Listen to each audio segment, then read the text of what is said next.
Hello and very warm welcome to all of you. कैसे हैं आप सब? मैं आपका मेंटर और आप देख रहे हैं लर्निंग विदाउट रूल्स का रेगुलर सेशन। आज का ये रेगुलर सेशन एरर स्पॉटिंग के क्वेश्चन पर आधारित है। जी हाँ, यहाँ पर मैं आज उपस्थित हुआ हूँ वॉइस के असेसमेंट टेस्ट 4 के आंसर और डिटेल एक्सप्लेनेशन के साथ। इस सेट में भी हर पिछले सेट की तरह 12 क्वेश्चन शामिल किए गए हैं। बारी बारी से आपके सामने रखेंगे, वही 20 सेकंड की समय सीमा उपलब्ध कराई जाएगी।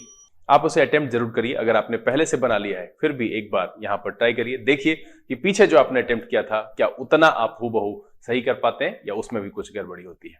साथ ही यहां पर अगर आपका आंसर गलत होता है तो चिंतित होने की बात नहीं है। मैं जब एक्सप्लेनेशन यहां पर रखूंगा तो आप उसे समझिए, समझ करके क्या गलती हुई, किस वजह से आपने आंसर का चुनाव गलत कर लिया, उसको जस्टिफाई करने की कोशिश कीजिए। इस दौरान कोई परेशानी होती है आप मुझे नीचे लिख करके सूचित जरूर करें। कोशिश करेंगे जल्द से जल्द उसका निदान आसान शब्दों में लेकर के आपके सामने उपस्थित हो। चलिए बिना देरी के आज के सेशन की शुरुआत करते हैं। नोटबुक और पेन लेकर के तैयार हो जाइए।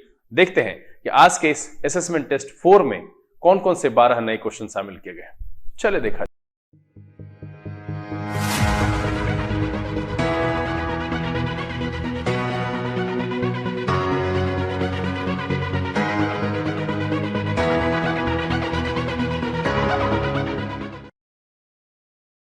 आइए हम आज के सेशन की शुरुआत करते हैं और इस असेसमेंट टेस्ट 4 में मौजूद सभी 12 क्वेश्चन को बारी बारी से आपके सामने रखते हैं। जो निर्धारित समय सीमा है उसके अंतर्गत आपके पास जितने भी ग्रामेटिकल नॉर्म्स की जानकारी है, जो आपकी सूझबूझ है, उसके आधार पर आप उसे अटेम्प्ट जरूर करें। गलत हो जाए तो घबराने की जरूरत नहीं है। जो ग्रामेटिकल एक्सप्लेनेशन मैं आपके सामने रखता हूं वो अगर आपके लिए नया है आप उसे नोट डाउन करिए, समझिए। कोई परेशानी हो नीचे लिख करके मुझे सूचित जरूर कीजिएगा। और इसका नोट डाउन करना इसलिए जरूरी होता है ताकि आप आगे आने वाले सेट से पहले उसका रिवीजन करें और भविष्य में कभी भी उस ग्रामेटिकल नॉर्म के आधार पर कोई भी सवाल अगर आपसे पूछा जाता है तो आप उसे सफलतापूर्वक सॉल्व करें और वो सही भी हो। सेशन की शुरुआत करेंगे, लेकिन उससे पहले जो लोग इस चैनल पर नए हैं चैनल को सब्सक्राइब कर लीजिए, बेल आइकन जरूर प्रेस कीजिएगा ताकि यहाँ से अपलोड की गई वीडियोस की नोटिफिकेशन आपको मिले और आपका कोई भी सेशन मिस ना हो। चलिए आज के सेशन में लाया गया पहला सवाल आपके सामने आ चुका है और आपका समय शुरू होता है अब।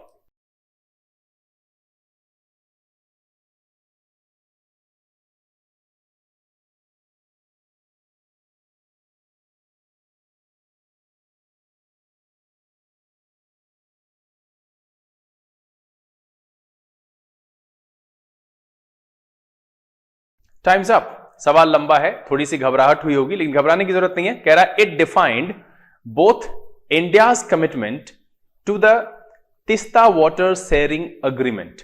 अब यहां पर बात हो रही है तीस्ता वाटर शेयरिंग अग्रीमेंट के बारे में। And the central government's commitment to working.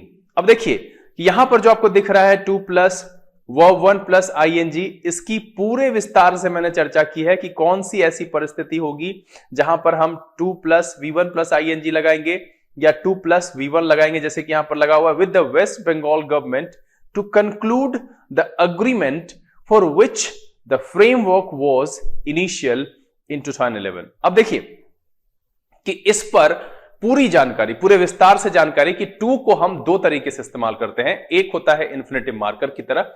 जब ये इन्फिनेटिव मार्कर की तरह इस्तेमाल होता है तो इसके साथ हम 2 प्लस V1 रखते हैं और उस समय में 2 प्रेपोजिशन नहीं उस इन्फिनेटिव का हिस्सा होता है। दूसरी जानकारी मैंने रखी थी कि जब हम यहां पर 2 प्रेपोजिशन, हम ये कैसे समझे, क्योंकि कमिटमेंट के साथ 2 प्रेपोजिशन का प्रयोग होता है, दैट्स व्हाई यहां पर 2 एक प्रेपोजिशन है, उसके बाद हम नाउन लगाएंगे तो यहां एक verbal noun working verb 1 plus ING भी नाउन की तरफ प्रयोग होता है, जो कि यहां पर रखा गया है। बिल्कुल सही है।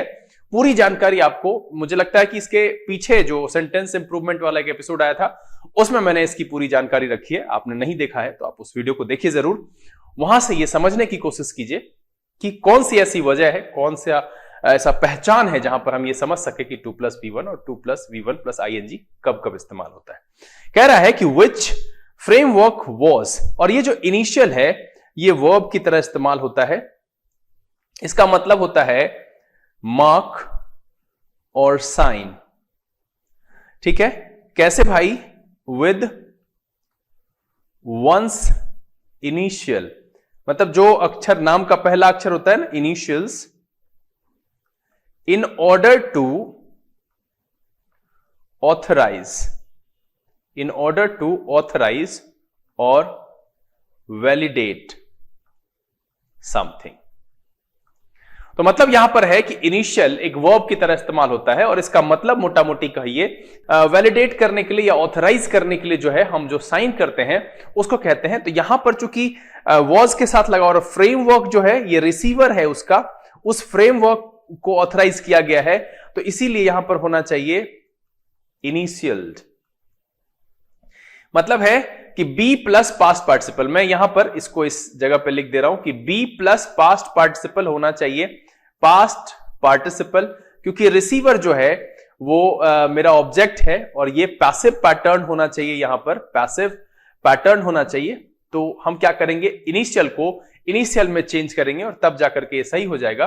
और इस लिहाजन जो इस सवाल का आंसर हो जाएगा वो हो जाएगा डी। हम क्या करेंगे, वॉज के साथ वर्ब वन प्लस आईएनजी लगाते हैं तब जबकि सेंटेंस की शुरुआत सब्जेक्ट से हुई हो। अगर सेंटेंस की शुरुआत ऑब्जेक्ट से होती है in that condition we use be plus past participle और वॉज जो है वो बी का ही एक हिस्सा है। मैं समझता हूं कि आसानी से इस क्वेश्चन को आप समझ गए होंगे। चलिए अगला सवाल लेते हैं और आपका समय शुरू होता है अब।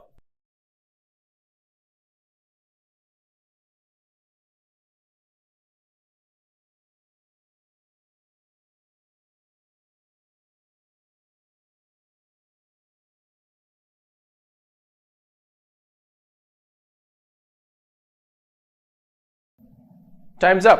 देखिए क्या कह रहा है, फिर से एक लंबा सवाल है। State governments must be instructed, और ये be plus past participle passive का पैटर्न है, पैसिव पैटर्न है।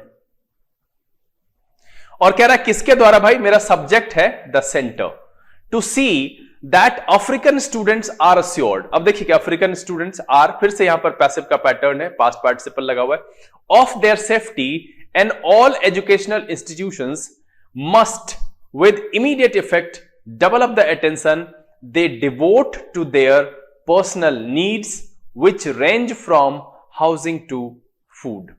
यहां पर सीधा सा है कि स्टेट गवर्नमेंट को इंस्ट्रक्ट किया गया है सेंटर के द्वारा कुछ चीजों को पालन करने के लिए। तो बिल्कुल जो यहां पर सेंटेंस में जो भी हिस्सा है, ए है, बी है, सी है, डी है, सब जगह पर सही सही रखा गया है कि the state government must be instructed by the centre to see that African students are assured of their safety and educational institutions must, यहां पर जो है यहां के बाद है and all educational institution must with immediate effect develop the attention they devote to their personal needs which range from housing to food। और इसीलिए इस पूरे स्टेटमेंट में लंबा सा सवाल है और इसमें कहीं पर भी कोई ग्रामेटिकल नॉर्म्स की गड़बड़ी नहीं है, सेंटेंस बिल्कुल सही है, इसलिए जो सवाल का जवाब है वो है no error and the option is E. देखिए ये मैं समझता हूं कि जब नो एरर की बारी आती है थोड़ा सा जो है आपके लिए परेशानी का कारण बनता है ये, क्योंकि अक्सर जो गलती आपसे होती है वो यहीं पर होती है, ए बी सी डी इस तरीके के आंसर मार्किंग वाले क्वेश्चन को आप बिल्कुल कर पाते हैं, लेकिन जब नो एरर की बात आती है तो वहां पर आपको ये मानकर चलना चाहिए कि एक ऑप्शन ये भी है जहां पर आपको ये ध्यान रखना है कि सेंटेंसेस दिए गए जो है वो सही भी हो सकते हैं। तो आपको खुद पर भरोसा रखना होगा, जब सब कुछ ठीक लगे तो नो एरर भी ट्राई करना चाहिए और धीरे धीरे ये फिर आपके कॉन्फिडेंस का हिस्सा हो जाएगा और आप सही कर पाएंगे। चलिए अगला सवाल लेते हैं और आपका समय शुरू होता है अब।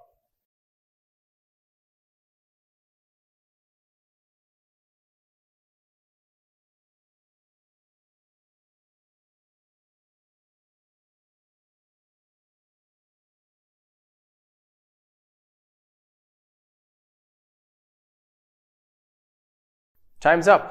फिर से एक लंबा सवाल कह रहा है besides proximity and enduring relationships between actors and their directors and some nepotism। और देखिए पिछले दिन ही इस शब्द की चर्चा हुई थी, मुझे लगता है फिलर्स वाले एपिसोड में। नेपोटिज्म का मतलब भाई भतीजावाद होता है। that has stuck the problem with the national awards is that there is always the view that someone more deserving was overlooked in the run up to the award or in the finale। बिल्कुल यहां पर जो लिखा गया है बिल्कुल सही है कि beside proximity and enduring relationship between actors and their directors and some nepotism that is stuck the problem with the national award is that there is always the view that someone more deserving was overlooked। उनकी अनदेखी कर दी जाती है। Deserving was overlooked, इसका मतलब है कि उनकी अनदेखी की जाती है और जिनकी अनदेखी की जाती है वो वहां पर रिसीवर है एंड दैट्स व्हाई यहां पर फिर से जो है ये पैसिव पैटर्न का इस्तेमाल हुआ है जो कि बिल्कुल सही है। वॉज ओवरलुक्ड इसका मतलब एक वर्ब है ओवरलुक, ओवरलुक, इसका मतलब होता है अनदेखी करना। क्या होता है? अनदेखी करना। ठीक, अब यहां पर देखिए कि more deserving was overlooked in the run up to awards और इन द फिनाले। बिल्कुल यहां पर जो सेंटेंस का स्ट्रक्चर है, चाहे ए वाला, बी वाला, सी वाला या डी वाला, मतलब पूरा जो पैराग्राफ यहां पर लिखा हुआ है, कहीं पर भी किसी ग्रामेटिकल नॉर्म्स की कोई गड़बड़ी नहीं है। सेंटेंसेस के सारे पैटर्न को ठीक ढंग से ग्रामेटिकली फिट रखा गया है। इसीलिए इस सवाल का भी जो जवाब है वो है नो एरर, एंड जो ऑप्शन है वो है ई। यहां पर सीधा सीधा समझिए कि जिस तरीके से सेंटेंस में आपको ये लग सकता है कि सर इतना बड़ा सेंटेंस है कैसे पढ़ेंगे, तो आप उसको टुकड़े में पढ़ लीजिए। Besides proximity and enduring relationship between actors and their directors and some nepotism that has stuck. उसके बाद है the problem with the national awards is that there is always the view that some more deserving was overlooked in the run up to the awards or in the finale. बिल्कुल दोनों हिस्सा जो है वो सही है, इसको 4 हिस्से में बांटा गया है, कहीं पर भी कोई ग्रामेटिकल नॉर्म्स की गड़बड़ी नहीं है, and that's why answer is E, that means no error. चलिए अगला सवाल लिया जाए और आपका समय शुरू होता है अब।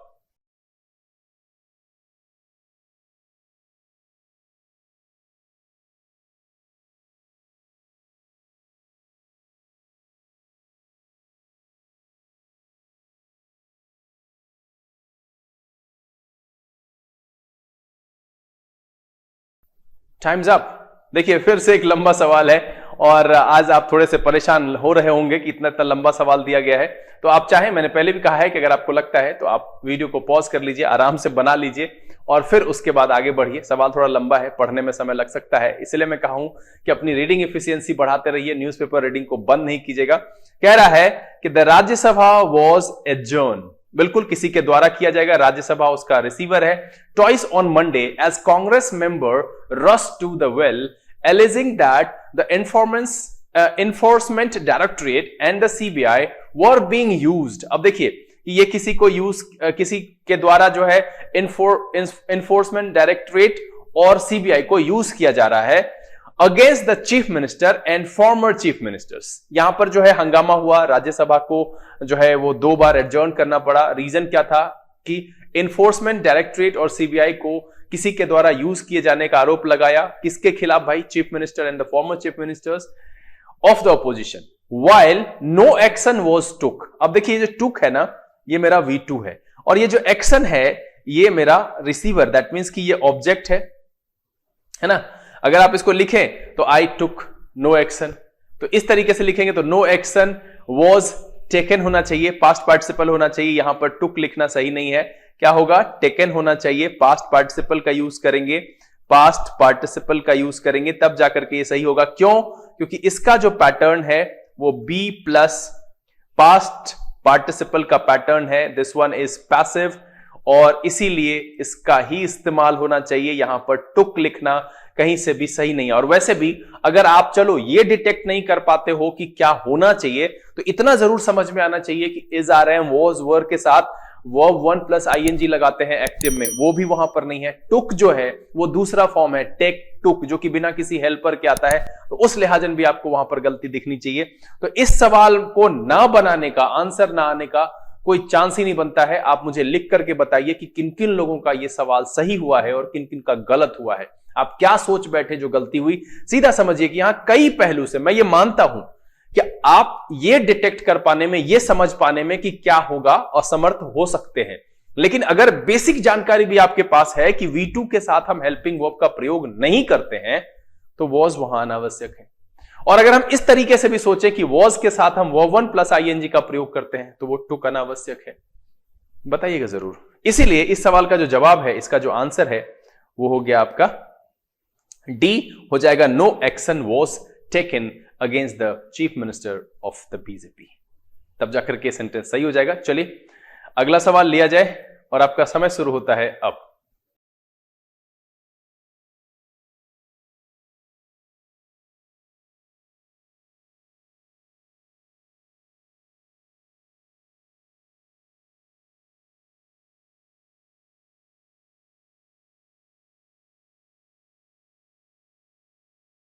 Time's up. देखिए the Indian navy spokesperson was, और फिर से यहां पर देखिए कि ये कोट, ये V1 है।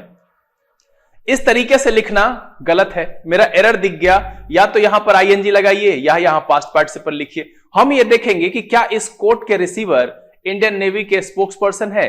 Indian navy spokesperson was, quote हम रखते हैं आगे, as saying in a show of international maritime corporation against piracy, a boarding party from the nearby Chinese Navy ship went on board the merchant ship while an Indian naval helicopter provided air cover for the operation। तो यहां पर जो है उनको coat करते हुए ये कहा गया है, किसी के द्वारा कहा गया है, तो ये जो है रिसीवर है, इसके क्या है, रिसीवर है। दैट मीन्स जो मेरा पैटर्न हो गया वो यहां पर पैसिव का पैटर्न हो गया, और इस पैसिव के पैटर्न को देखते हुए यहां पर होना चाहिए कोटेड। पास्ट पार्टिसिपल का प्रयोग करेंगे कि the Indian navy spokesperson was quoted as saying, ऐसा कहते हुए उनको कोट किया गया, तब जाकर के बिल्कुल सही हो जाएगा। और इसीलिए इस सवाल का जो जवाब है, इसका जो आंसर है वो हो जाएगा ए। हम क्या करेंगे, कोट के बाद कोटेड। और इस सवाल में भी आप मुझे लिख करके बताइए जरूर कि क्या इसका आप आंसर ढूंढने में सक्षम रहे। आपको यह पता ना चला हो कि क्या होना चाहिए, यह मैं मान सकता हूं, एक लेवल तक ये ठीक है, लेकिन वॉज के साथ ऐसा प्रयोग अगर आप दरकिनार करते हुए, नजरअंदाज करते हुए आगे बढ़ रहे हैं, तो आपको फिर से रिवीजन करने और थोड़ा धीमा होने और सूझबूझ के साथ क्वेश्चन को बनाने की जरूरत है। तो घबराइएगा नहीं, बनाते रहिए, लिख करके मुझे बताइएगा जरूर। चलिए अगला सवाल लेते हैं और आपका समय शुरू होता है अब।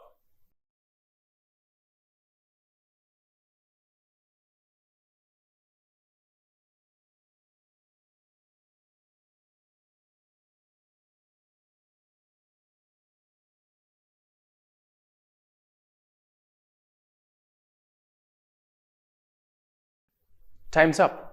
कह रहा है on August 19 last year when the purported video was filmed, किसी के द्वारा फिल्माया गया था, तो यहां पर ये पैसिव पैटर्न ठीक है। और कह रहा है कि he was on duty but due to inadequate sleep and not having taken medicines he experienced memory loss and drowsiness resulting in a situation in which he could not even change his uniform, Salem had said। तो सलेम ने कुछ कहा, क्या कहा भाई, वो बात ऊपर रखी गई है कि on August 19 last year when the purported video was filmed, तो यहां पर जो है ये पैसिव पैटर्न है, बिल्कुल सही है, यहां पर कुछ भी गड़बड़ नहीं है, पैसिव पैटर्न लिखा गया है बिल्कुल। वीडियो को फिल्माने वाला कोई इंसान होगा, समवन फिल्म द वीडियो, यहां पर है कि purported वीडियो वाज फिल्म्ड, तो बिल्कुल यहां सही है। ए नंबर मेरा आंसर नहीं है। ही वाज ऑन ड्यूटी, अब है सब्जेक्ट के तौर पर लिखा he was on duty but due to inadequate sleep, अपर्याप्त नींद, and not having taken medicine, और दवा ना लेने की वजह से he experienced memory loss and drowsiness, उसने कुछ मेमोरी लॉस जैसा एक्सपीरियंस किया, ड्रॉजीनेस जैसा एक्सपीरियंस किया, resulting in a situation in which he could not even change his uniform, मतलब वो यहां तक कि अपने यूनिफॉर्म भी नहीं चेंज कर पाया। बिल्कुल जो सारा हिस्सा है ए का, बी का, सी, डी, सब के सब को ग्रामेटिकली ठीक ढंग से रखा गया है, क्योंकि ही मेरा सब्जेक्ट है, ही की सूचना दी जा रही है। He was on duty but due to inadequate sleep and not having taken medicine he experienced, फिर से V2 पास्ट में रखा गया है। Memory loss and drowsiness resulting in a situation which he could not, यहां पर कुड फिर से पास्ट रखा गया है, इवन चेंज हिज यूनिफॉर्म, और फिर यहां पर जो है सलेम हैड सेड। तो बिल्कुल कोई भी हिस्सा गड़बड़ नहीं है, और इसीलिए इस सवाल का भी जो जवाब है वो है no error and the option is E. चलिए अगला सवाल लिया जाए और आपका समय शुरू होता है अब।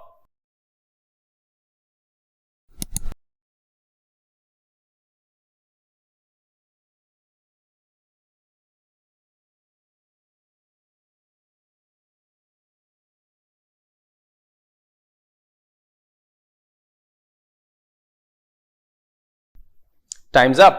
देखिए क्या कह रहा है, had the police not reached, और फिर से यहां पर मुझे हैड प्लस V3 का स्ट्रक्चर दिख रहा है, क्योंकि लास्ट में साइन ऑफ इंटेरोगेशन नहीं है, SCPC वाला है, तो इधर होना चाहिए वुड हैव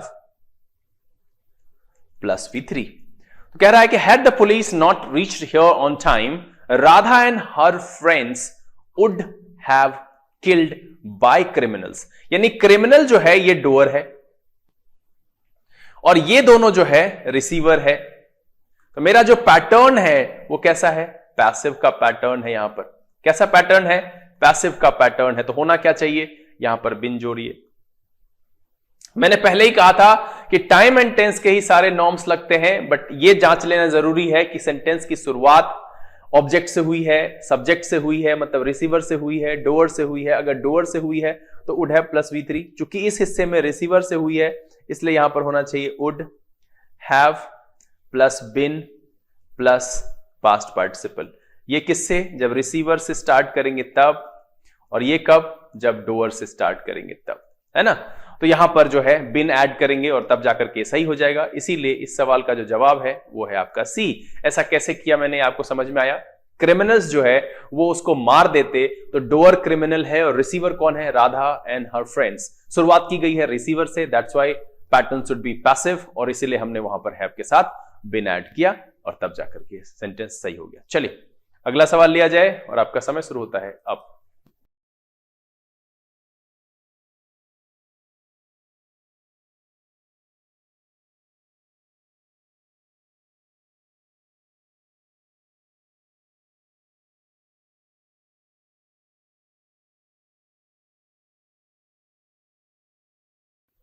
टाइम्स अप। देखिए क्या कह रहा है, Sobha limited will be leaving no stone unturn. नहीं, अनटर्न जब कहेंगे तो ये V1 का है और ये फिनिश्ड वाले एक्शन को दिखाएगा नहीं। यहां कह रहा है कि वो नहीं छोड़े होंगे किसी भी स्टोन को बिना पलटे हुए।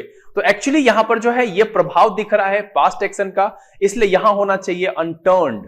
क्या होना चाहिए? अनटर्न्ड। मैंने पहले भी कहा है कि जब हम भाव ऐसा दिखाते हैं कि भाई हर प्रयास हमने किया, हर प्रयास वो कर चुके होंगे, इस तरीके का सेंस देंगे, तो पीछे जो है मुझे वहां पर पास्ट पार्टिसिपल का सेंस देना पड़ेगा कि Sobha limited will be leaving no stone unturned.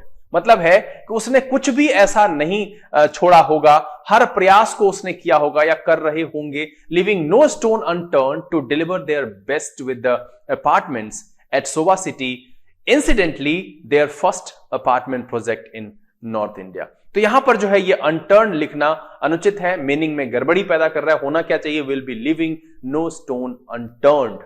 ये उस तरीके के एक्शन को दिखाता है जो पहले से हो चुका है। तो मतलब है कि वो प्रयास कर चुके हैं कि Sobha limited will be leaving no stone unturned का मतलब है कि हर प्रयास कर चुके होंगे। यहां हम फ्यूचर का एजम्पशन एक दिखा रहे हैं, भाई उन्होंने हर प्रयास किया होगा टू डिलीवर देयर बेस्ट।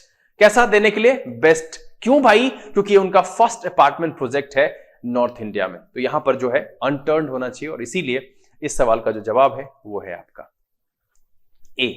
चलिए अगला सवाल लिया जाए और आपका समय शुरू होता है अब।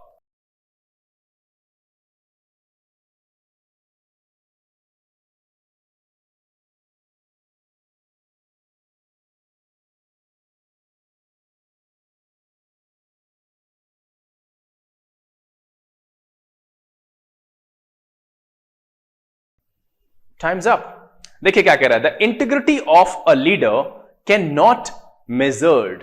अब देखिए कि इंटीग्रिटी के मेजरमेंट का जो है वो रिसीवर है, ठीक है।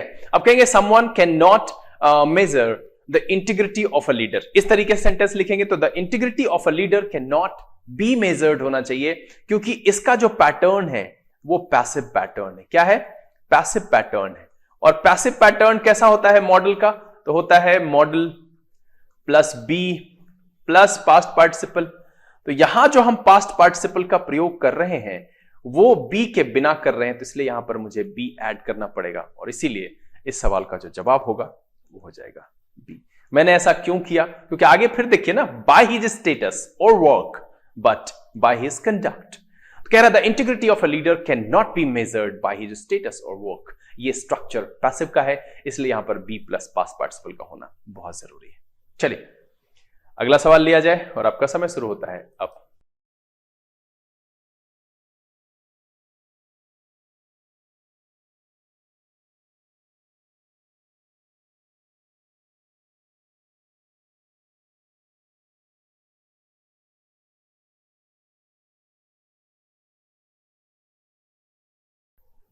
Times up.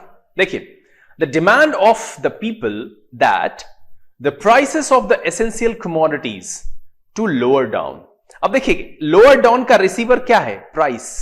The prices of essential commodities, ठीक है। Someone lowers down the prices of the essential commodities, ये मेरा सब्जेक्ट है एक्टिव पैटर्न। या फिर कह सकते हैं आई लोअर डाउन या I am going to lower down, इस तरीके से यूज कर सकते हैं। लेकिन यहां पर कह रहा है कि ऑब्जेक्ट को पहले लिखा है, जो उस एक्शन का लोअर डाउन किसको किया जाएगा, प्राइस को किया जाएगा, करने वाला कोई और होगा, रिसीवर है प्राइस, पैटर्न क्या है, पैसिव, सीधा सा है, पैटर्न है पैसिव। तो होना चाहिए to be lower down, ED यहां पर लगेगा, बी प्लस पास्ट पार्टिसिपल। आसानी से मैं समझता हूं कि अब आप इसको बना पाते होंगे, समझ पाते होंगे, आपको परेशानी नहीं होती होगी। The demand of the people that the prices of essential commodities to be lower down will soon be considered, और फिर से ये पैसिव पैटर्न। तो इसीलिए इस सवाल का जो जवाब हो जाएगा वो हो जाएगा आपका सी। मुझे नहीं लगता है कि इस पर ज्यादा बात करनी चाहिए, क्योंकि आप अब यहां आसानी से ये समझ पाते हैं कि भैया रिसीवर से मेरे सेंटेंस की शुरुआत है, दैट मींस कि मुझे पैसिव के पैटर्न अप्लाई करने होंगे, and you know very well the pattern of passive is B plus past participle। तो 2 plus V1 का जो पैसिव होता है, ये जो 2 plus V1 है, इसका जो पैसिव होता है ये होता है 2 plus B plus past participle। याद रखिएगा, हम B लगा करके करते हैं, to play, to be played, इस तरीके से। चलिए अगला सवाल लिया जाए और आपका समय शुरू होता है अब।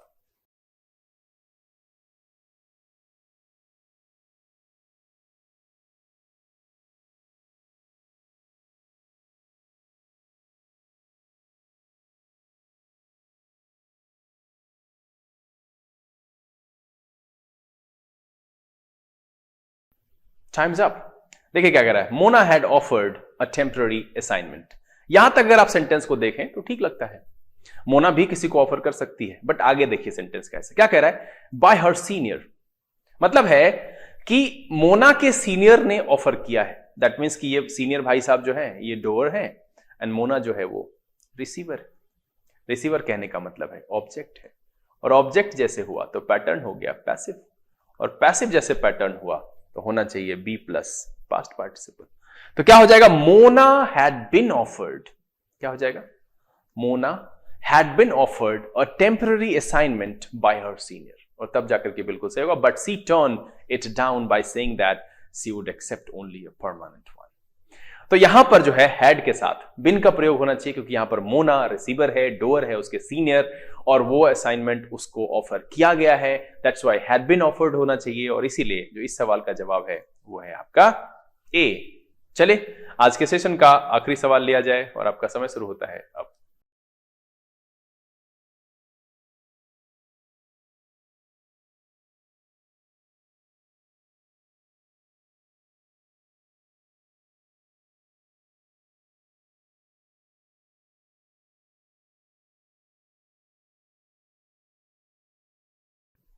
Time's up. देखिए गड़बड़ी है यहां पर, इसको सुधार लेंगे, ऑल ऑफ अस मिसिंग है, ठीक। अब आगे सवाल को बनाएंगे, all of us surprise to see an old man of 55 taking part in the public awareness marathon held last month.